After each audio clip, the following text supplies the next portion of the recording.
Hey, what's going on, guys? Jared Duckett, Duckett Lad Dental CPAs and Advisors. Want to jump on here late at night here and see if I could get something pushed out to you guys. I'm not sure if you heard, but we got more guidance, right? You guys probably see my face or my partner's face. You always think about PPP loan or SBA loan or something else, but we're back and we're talking about more PPP guidance that we got from SBA today. And I'm going to jump in real quick, share my screen with you guys, kind of just pull up the exact guidance. It's about 19 pages. I'm not going to bore you to death. I'm going to hit on the highlights, but there are some pretty big things in here we really need to talk about. And basically what this guidance is doing is specifically addressing, it's kind of supplementing the first interim final rule, and all this stuff's out on treasury.gov. But basically it's providing guidance for individuals specifically with self-employment income that file that 1040 Schedule C. Now we're going to talk about partners here too. Partners and partnerships apply to a lot of you guys in your dental practices. But this is really all about self-employment income. So scanning down here, I've highlighted some stuff. I'll take about 5 or 6 minutes, guys, and just go over this. So a couple questions, I guess, here. So individuals with self-employment who file a 1040 Schedule C. So I know there are some dentists that don't file as a partnership or an S corporation. They actually file on their personal 1040. The Schedule C is self-employed, sole proprietorship. So the question is, if you have income from self-employment and file that Schedule C, am I eligible? The question or the answer is yes. We kind of knew that before. So you're eligible for that loan if, number one, you're an operation on 2/15 of 20. Number two, you're an individual with self-employment income, such as an independent contractor or sole proprietor. Number three, your place of business is in the United States, and you filed or will file a Form 1040 Schedule C for 2019. Down here, they'll talk about guidance if you actually, became in business in 20 and didn't have a 19 Schedule C. So key thing here, you filed or will file. So it doesn't mean you have to have filed already. And here's some key language I'm going to talk about. This is probably the biggest thing in this video I'll talk about. So it says, however, if you are a partner in a partnership, okay, that's a lot of you guys out there, that you've got your dental practice in a partnership and you are the partner of it, or you've got an S corp as a partner of it. So if you are a partner in the partnership, you may not submit a separate PPP loan application for yourself as a self-employed individual. I wish they would have came out with this about 2 weeks ago, right? When they came up with the first one. But this is a lot of guidance here specifically says that, you don't file that at the personal level, the PPP loan application. Before this came out, if you had a partnership and you had payroll cost, you applied for the PPP loan based on those payroll costs, those W-2 wages that you paid out. And then the partners were filing individually as well to get that PPP loan at the individual level. This guidance has changed that, and we'll talk about what to do in regard to this, but this guidance has changed it. At the partnership level, you apply for the PPP loan, including your payroll cost that you pay your people, your team members, but then also the self-employment income or the guaranteed payments that you pay out of there, all at the partnership level. Okay, so it says instead the self-employment income of general active partners may be reported as a payroll cost up to $100,000 annualized on a PPP loan application filed by or on behalf of the partnership. So that's the key thing, $100,000 max per partner on the compensation, what's paid to them, included in the payroll costs that you pay your people, all on one PPP loan application. Partnerships are eligible for the PPP loans under the Act. Administrator has determined in consultation, blah, blah, blah, that limiting a partnership and its partners and an LLC filing taxes as a partnership. Okay, so not just a limited partnership, but also an LLC filing as a partnership to one PPP loan is necessary to help ensure that as many eligible borrowers as possible obtain the PPP loans before 6/30 of 20.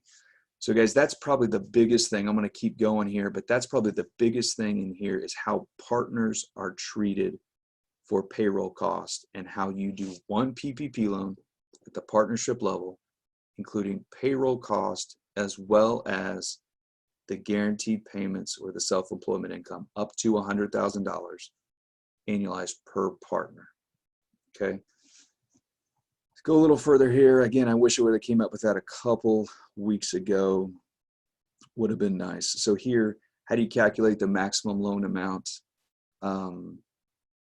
It depends, and we're talking about the self-employed side, the Schedule C 1040 here. But how you calculate it depends if you have employees or if you don't have employees.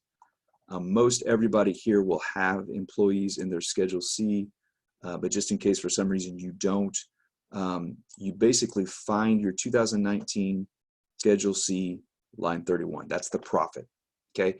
And here, if you have not yet filed, fill it out and compute the value. So if you haven't filed your return, you're going to have to do a Schedule C for 2019, and that's what you're going to apply for the loan with. Okay, line 31 is going to be your profit. It's going to be your income minus all your expenses. That's your net profit. If that amounts over 100,000, that's the max you can do. And then here, if it's 0 or less, if you show a loss, you're not eligible. So Schedule C, if you show a loss, you're not eligible. That probably doesn't apply to anybody out there in the dental world. But if it's 100,000 or more, it's capped at 100,000. Okay, so that's what you get, the profit for the business from 2019. And here's the typical math: divided by 12, multiply times 2.5, and add the amount of any EIDL loan that you applied, that you received, and that's the computation for the amount. Okay, and here it again, regardless of whether you have filed that 19 return, you must, right here, you must provide the 2019 Form 1040 Schedule C with your application to substantiate that the loan amount. And then here's the other thing, and the 2019 Irs Form 1099 Miscellaneous. So I'm trying to think if you got some 1099s there, maybe for some insurance companies or something. And again, this is just Schedule C. You're going to have to show them the Schedule C, but also the backup documents that's going to provide for the income. This 1099s, box 7, you're going to have to show them invoices, bank statements, or something that establishes that you are self-employed. Okay, must provide a 2020 invoice, bank statement, or book of record to establish, that you were in business at 2/15 of 20. Okay, so that's if you have no employees. If you have employees, that's going to be most of you. Again, Schedule C, 1040. Most of you are going to have employees. It's the same thing, same computation, that line 31, your profit, plus your gross wages and everything on the typical calculation. So one thing I'll say here, and if anybody out there files as a Schedule C as their dental practice, I know some of you do, maybe, I'm not saying you did, but maybe you just filed your PPP loan based on gross wages paid to your team members. As a Schedule C, you don't pay yourself a W-2 because you're a sole proprietor. So you probably just base it off those gross wages. If you did, go back and you can include the profit from your business. Schedule C, line 31, up to 100,000. Okay, so if you didn't do that, again, at the end, we'll talk about what to do. You've already filed, got money, etc. But go back and include that $100,000 of profit. So it's what you paid your people plus profit is included in the loan calculation. Profit up to 100,000. And this is your typical calculation of gross wages. You get your health insurance, retirement contributions, that kind of stuff. Same thing. Take that amount divided by 12 times 2.5. Any EIDL loan. But the big thing is the 100,000 of profit on the Schedule C. Just a little more, guys. And so here's the question. And we've kind of been asking this question. How can PPP loans be used by individuals with income from self-employment who file the Schedule C? So I mean, you don't really pay yourself, so you can't show those payroll costs. So how do you use the PPP loans? How can they be used? And here it's interesting. It says the proceeds are to be used for the following: owner compensation replacement. Key, calculated based on your 2010 net profit. Okay, so I don't know how you're going to be able to support that or show that, but it's basically going to, it's going to replace your profit, that line 31 from your 19 tax return. Owner compensation replacement based on 2019. And we'll get down here just a minute and kind of show that a little further. Restrictions, we've kind of gone over this before, but there are restrictions, of course. At least 75% of the proceeds shall be used for payroll costs. For purposes of determining the payroll cost, the amount of any refinanced deal will be included. And we've talked about that 70%. So that's the key thing, is the PPP loan, the proceeds, 75% or more have to be on payroll costs. Okay, and the 25% of or less has to be on the rent, utilities, interest. So go down here a little further. So this is where it gets a little numbery here. So it talks about here the actual amount, what amounts shall be eligible for forgiveness. Again, we're talking about Schedule C here. It gets to that owner compensation replacement, calculated based on 2019 net profit, with forgiveness of such amounts limited to 8 weeks, 850 seconds, right? 8 out of 52 weeks of 2000 net profit, but excluding sick leave for which any credits were received.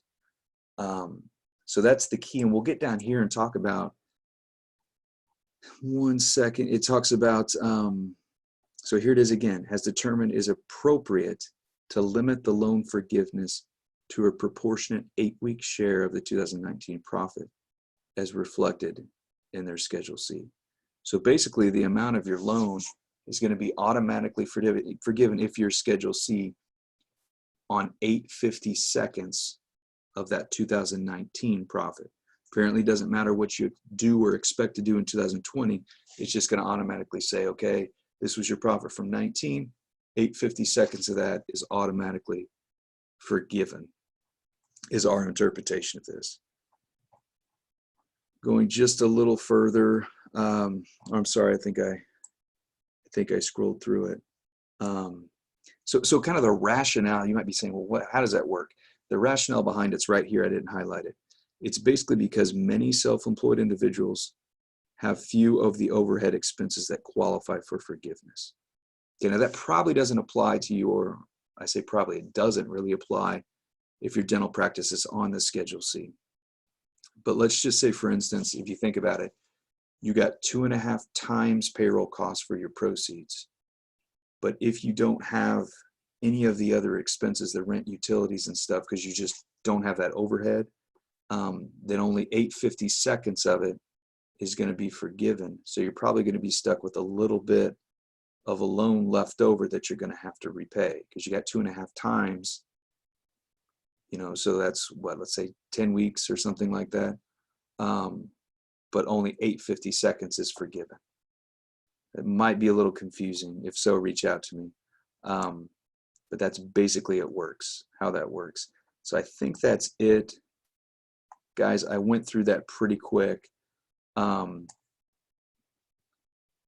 if you have any questions on it, let us know. The big things again on this document or on these new rules is, basically to me is the biggest one, the partner, how partners are treated.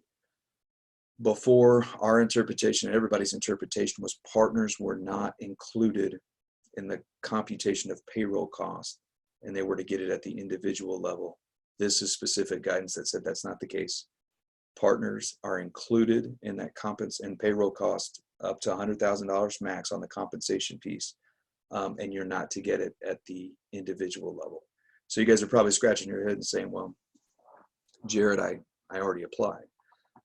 Or two, you either already applied or you applied and already are funded. So what we're saying is contact your banker, contact your lender. If you've already applied but it's not been approved, then talk about what you need to do there. Maybe resubmit a new application, pull the old one, contact your lender. They'll give you the best guidance. Then also, if you've already gotten the money, I'm not sure. Same thing.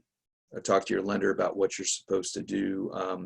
I talked to a couple bankers late this afternoon, and they said, hey, we're talking to the SBA if it's already been funded about what to do. Again, in a perfect world, we would have this guidance 10 days ago. The world's not perfect. We got the guidance right now. So this is how partners are treated. And if you're a Schedule C on the 1040, this is how everything is calculated. Again, if you already filed for a Schedule C just on payroll cost and didn't include the profit, line 31 up to $100,000, contact your lender, look at that again, because that's real money that you left on the table that should be included. So guys, I went through that really fast. If you have questions, let me know. We're here to help. Hopefully this is the last PPP guidance, but don't bet on it. But appreciate it, guys. We'll talk soon.